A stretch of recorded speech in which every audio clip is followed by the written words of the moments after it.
800 का बिल आता तो सुने कि वहां 2000 का बिल आता है। सच है ये? सच है कि नहीं है? तो मोदी जी, योगी जी ने तो कहा था कि हम स्मार्ट सिटी बनाएंगे, तो स्मार्ट मीटर ले आए। तो डूब मरना चाहिए योगी को, डूब मरना चाहिए।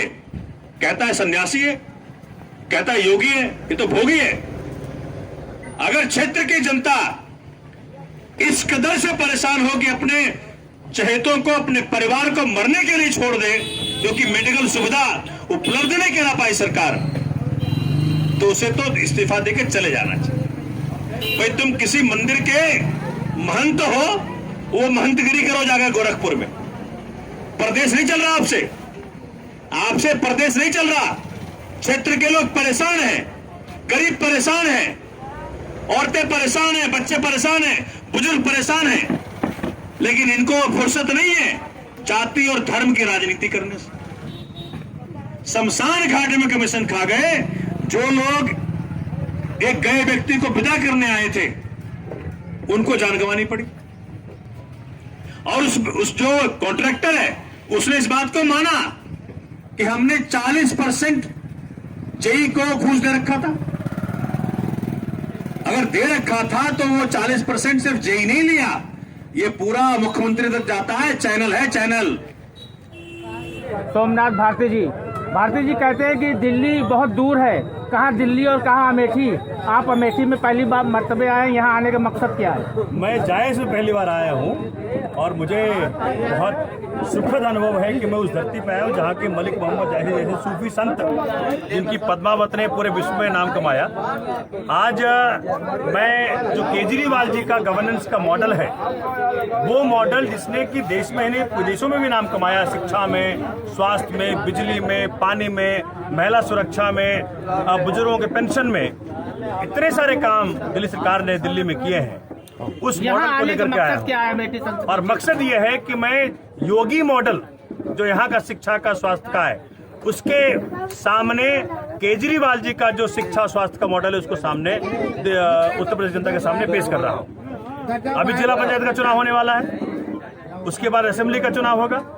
तो इन चुनावों के अंदर आम आदमी पार्टी पुरजोर तरीके से एक सशक्त माध्यम के तरीके से एक चॉइस के रूप में जनता के सामने खड़ी होगी। जनता ने उत्तर प्रदेश के अंदर सबको मौका दिया, बसपा हो, सपा हो, कांग्रेस हो, भाजपा हो, सबने धर्म और जाति की राजनीति की है। अरविंद केजरीवाल ने दिल्ली के अंदर शिक्षा और स्वास्थ्य और बिजली और पानी की राजनीति करके ये दिखा दिया है। अगर सरकारें ये काम करने पे तुल जाएं तो क्षेत्र की जनता सुखद हो जाएगी, खुश हो जाएगी, और तभी जाकर के भारत को हम विश्व गुरु बना पाएंगे। क्या ग्राम पंचायत और क्षेत्र पंचायत के चुनाव में आम आदमी पार्टी अपने टिकट पर प्रत्याशी उतारेगी? जिला पंचायत, चूंकि वो सारे चुनाव पार्टी के उस पे तो होते नहीं, सिंबल पे, जिला पंचायत के चुनाव पे हम लोग आधिकारिक रूप से उतारेंगे और उसके असेंबली में उतारेंगे। ये दिल्ली के चारों तरफ बॉर्डर पे जो किसान आंदोलन चल रहा है, उसमें आम आदमी पार्टी का क्या रोल है? आम आदमी पार्टी चूंकि जिस तरह से, जिस कायराना तरीके से माननीय मोदी जी ने उस वक्त, जिस वक्त देश जूझ रहा था कोविड से, लॉकडाउन से, मजदूरों की मुसीबतों से, जब वो चल रहे थे पैर में छाले लेकर के सड़क के माध्यम से घर की तरफ जा रहे थे, कायराना तरीके से, चोर रास्ते से मोदी जी ने अंबानी अदानी के एजेंट के रूप में 3 किसान विरोधी कानून 5 जून को ला दिए। क्या जरूरत थी उस वक्त? और उसके 14 सितंबर को राज्यसभा के अंदर बाबा साहब अम्बेडकर के संविधान के प्रावधानों को दरकिनार करते हुए ध्वनि मत से पास करा दिया। तो जिस तरह से ये एजेंट की तरह काम कर रही है मोदी और योगी की सरकार, आम आदमी पार्टी ने किसानों के साथ पहले दिन से खड़ा होकर के दिखाया है। केजरीवाल जी ने मोदी जी के आदेश को निरस्त किया कि दिल्ली सरकार दिल्ली के 9 स्टेडियमों को जेल बना दे किसानों के लिए, निरस्त कर दिया उसको। दिल्ली स्टेट में 300 गांव हैं और उनमें खेती होती है, तो क्या दिल्ली सरकार अपने किसानों की फसल जो है उसको एमएसपी पर खरीदती है, और कितनी खरीदती है? मैं बता रहा हूँ आपको, जो प्रावधान दिल्ली सरकार ने मुआवजे के लिए किया, ये जो कानून बनाए गए हैं, हम तो यही मांग कर रहे हैं कि जो एग्रीकल्चरल मार्केटिंग के लिए जो बनाया इन्होंने, एमएसपी की मांग पहले दिन से कर रहे हैं। ये सेंट्रल लेजिस्लेशन है, केंद्रीय। दिल्ली में 2 APMC मंडियां हैं, उन पर दिल्ली सरकार कितनी खरीद करती है? क्योंकि ये केंद्रीय कानून है, मैं वकील इसलिए बता रहा हूँ आपको। जो केंद्र के द्वारा बनाया गया कानून है उसको राज्य सरकारें चेंज नहीं कर सकती। राज्य सरकारें सारे देश में APMC में किसानों के उत्पाद को खरीदती हैं। प्रश्न ये है कि दिल्ली सरकार अपने किसानों के कितने उत्पाद को खरीदती है? दिल्ली सरकार ने किसानों की वो सारी सुविधाएं दे रखी है। उपज कितनी खरीदती है? प्रश्न ये है, सुविधाएं जो आप दे रहे हैं, जी हाँ, वो सारी सुविधाएं दे रखी हैं जो कि संवैधानिक रूप से वो दे सकती है। जो भी कानून एग्रीकल्चरल मार्केटिंग का बनाया है केंद्र सरकार ने, उसके ऊपर दिल्ली सरकार का कोई वर्चस्व नहीं है।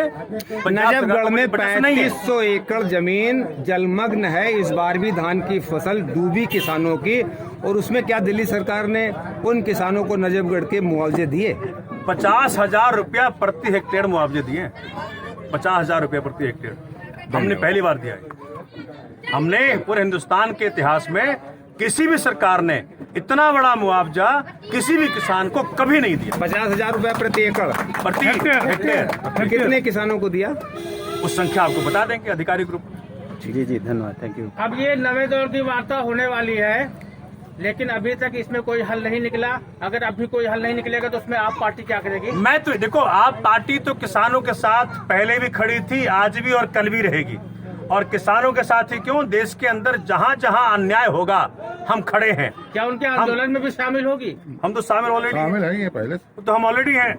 माननीय मुख्यमंत्री खुद जा रहे हैं वहाँ, सारे विधायकों को ड्यूटी लगा रखी है, सेवा कर रहे हैं। वाईफाई की सुविधा दी, खाने की सुविधा दी, पानी की सुविधा दी, टॉयलेटों की सुविधा दी। अगर ये हम वहाँ नहीं होते, परमात्मा देख रहा है, तो माननीय मोदी जी की पूरी तैयारी थी कि किसानों को दिल्ली के स्टेडियमों में बंद करके सड़ा दिया जाए। और ये जो पूंजीपतियों के साथ खड़े हैं माननीय मोदी जी, अब उनसे ही वोट ले लेंगे। किसान मजदूर इस देश का आदमी उनके साथ खड़ा नहीं होगा। नमस्कार, एक बार फिर से बोलो नमस्कार। बहुत बढ़िया। इस पवित्र धरती मलिक मोहम्मद जायसी जो सूफी कवि हुए और जिनकी रचना पद्मावत पूरे विश्व में इस क्षेत्र को प्रसिद्ध कर गई, उनके साथ कई किदवंतियां जुड़ी हुई हैं। मेरा सौभाग्य है कि आज मेरा आपके इस धरती पर आगमन हुआ है, और आपका धन्यवाद करता हूं कि आपने मुझे यहां आने का मौका दिया। जिला प्रभारी हितेंद्र जी, जिला अध्यक्ष कश्यप जी, इस विधानसभा के अध्यक्ष श्री अशोक जी और उनकी पूरी टीम और सारे कार्यकर्तागण और जायस की पवित्र धरती के निवासी साथियों, आपको मेरा सादर प्रणाम। आज मैं दिल्ली के माननीय मुख्यमंत्री, आम आदमी पार्टी के नेशनल कन्वीनर अरविंद केजरीवाल जी का संदेश लेकर के आपके बीच में आया हूं। उस शख्स ने जिसने कि पूरे हिंदुस्तान में सबके नाक में दम करके रखा हुआ है। जिन लोगों ने सोचा कि राजनीति से पूरे देश के अंदर, उत्तर प्रदेश के अंदर एक राजा रजवाड़ा का जो एक बिहेवियर होता है वही चलाने का जो प्रयत्न किया है, उसकी पोल खोलने का जो काम केजरीवाल जी ने दिल्ली मॉडल के माध्यम से किया है, उसकी बात करने आए हूं आपके साथ। आप मुझे बताएं कि जो अपने जायस शहर के अंदर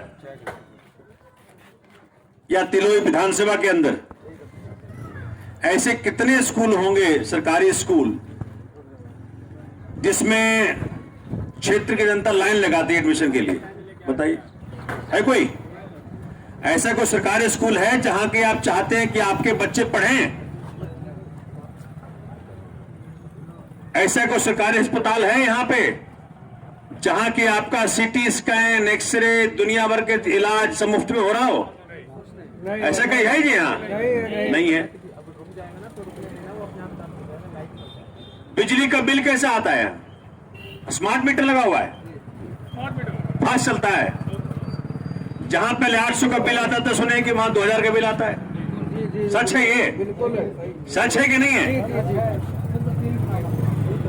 तो मोदी जी, योगी जी ने तो कहा था कि हम स्मार्ट सिटी बनाएंगे, तो स्मार्ट मीटर ले आए, जंगल सिटी बना दें। है ना? हाँ, जंगल सिटी बना दें। जंगल सिटी बना दी।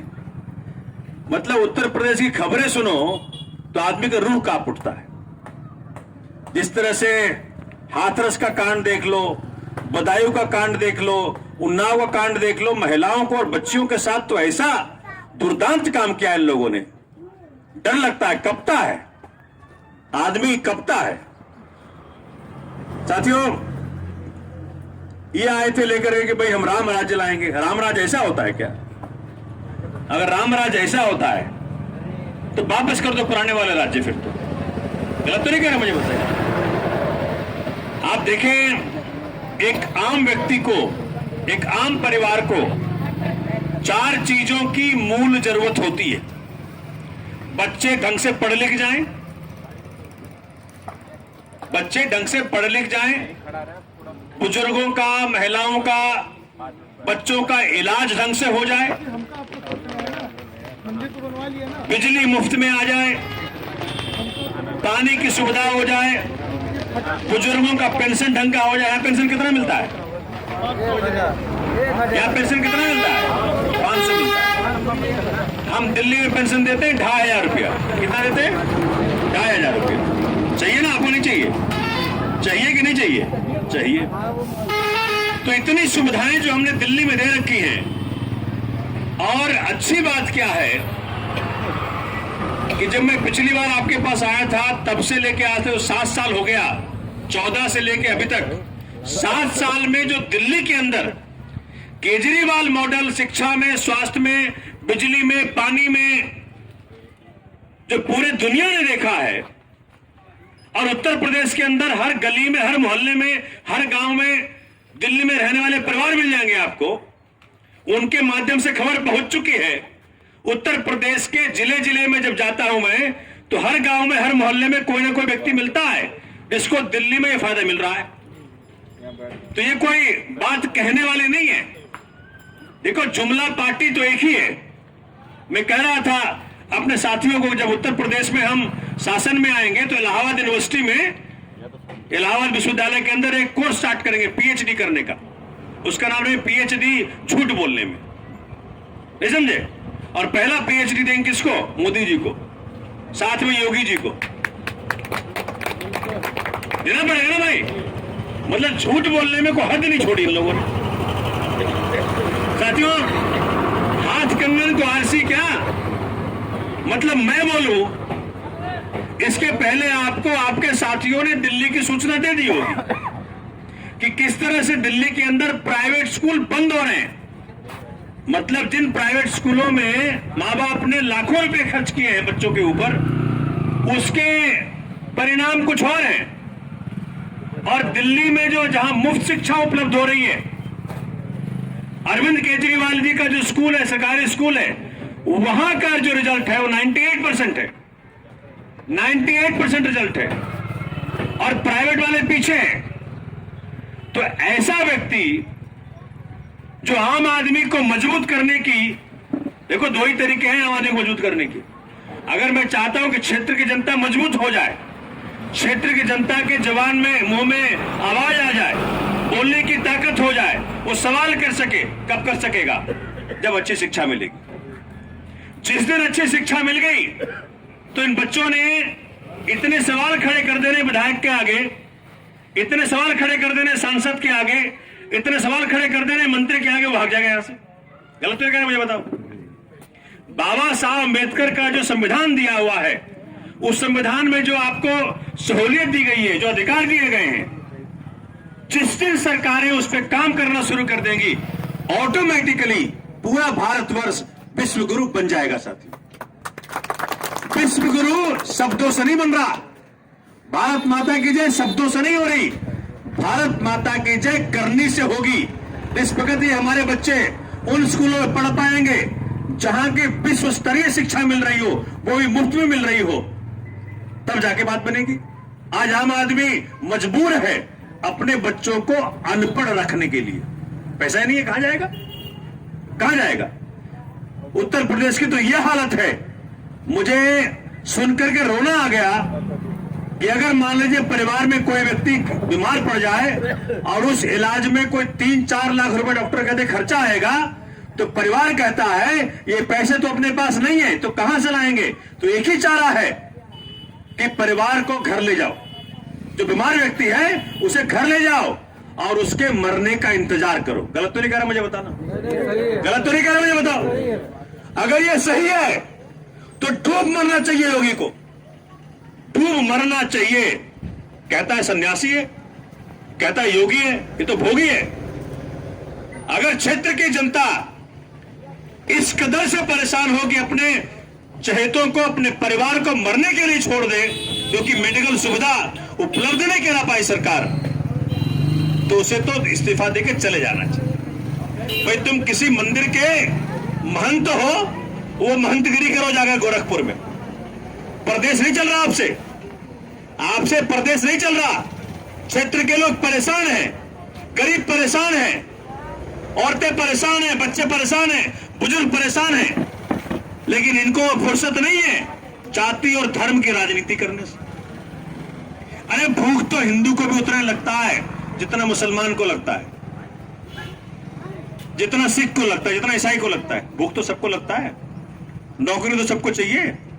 मतलब और छोड़ दीजिए, शमशान घाट में कमीशन खा गए, शमशान घाट में कमीशन खा गए। जो लोग एक गए व्यक्ति को विदा करने आए थे उनको जान गंवानी पड़ी, और उस जो कॉन्ट्रैक्टर है उसने इस बात को माना कि हमने 40% जेई को घूस दे रखा था। अगर दे रखा था तो वो 40% सिर्फ जेई नहीं लिया, ये पूरा मुख्यमंत्री तक जाता है। चैनल है, चैनल है।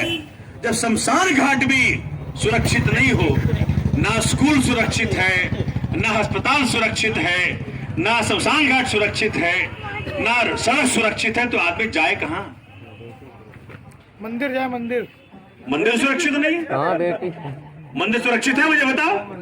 मंदिर में गए, वो 50 वर्षीय महिला के साथ जो बदायूं में जो विभत्स घटना घटी, पुजारी ने जो गड़बड़ किया, मतलब ये लॉ एंड ऑर्डर का डर नहीं है, डर नहीं है, डर से कपना चाहिए। मुझे याद है जब मैं महिला आयोग की सदस्य कह तो रही कि उनको रात में नहीं जाना चाहिए था। ये है समाधान, बताइए ये समाधान है। और मैं बताऊं आपको, यही बात जो भाई ने कही है, जो एनसीडब्ल्यू कोर्ट किया है इन्होंने, यही बात शीला जी ने कह दिया था दिल्ली में 2012 में, जब निर्भया कांड हुआ दिल्ली में, तो शीला जी ने कहा था कि इनकी घर से क्यों बाहर निकलती। और घर से बाहर नहीं निकलना है हमारे महिलाओं को, बेटियों को, तो लालच है तुम पर, काहे को सरकार में।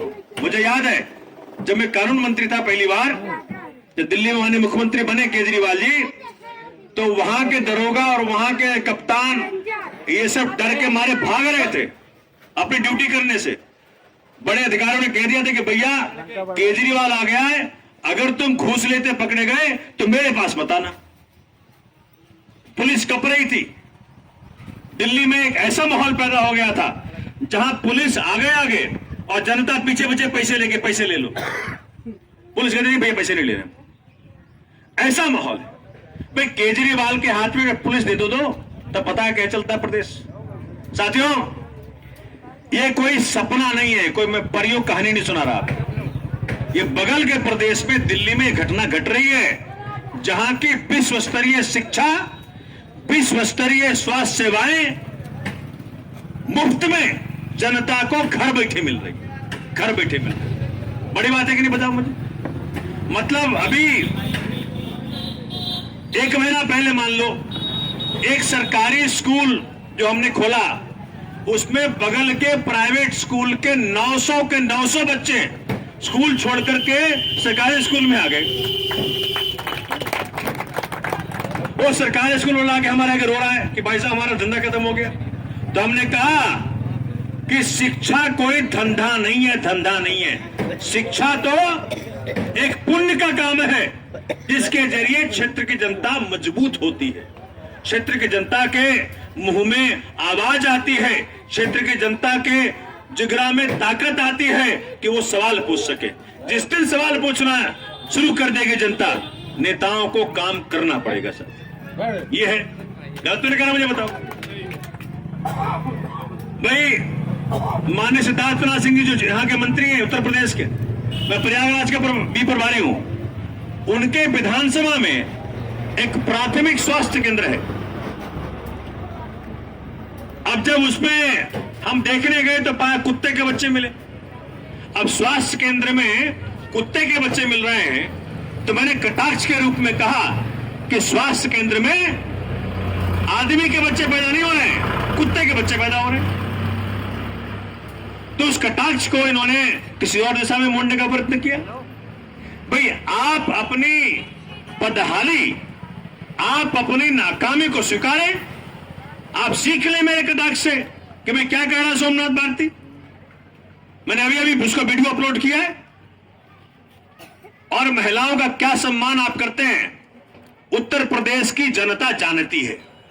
जब आपके अपने ही मंत्री, जब आपके अपने ही विधायक बेटियों की इज्जत को तार तार करें तो आपसे क्या हम उम्मीद रख सकते हैं। उत्तर प्रदेश की महिलाएं क्या आपसे उम्मीद रख सकती हैं, ये सबको पता है।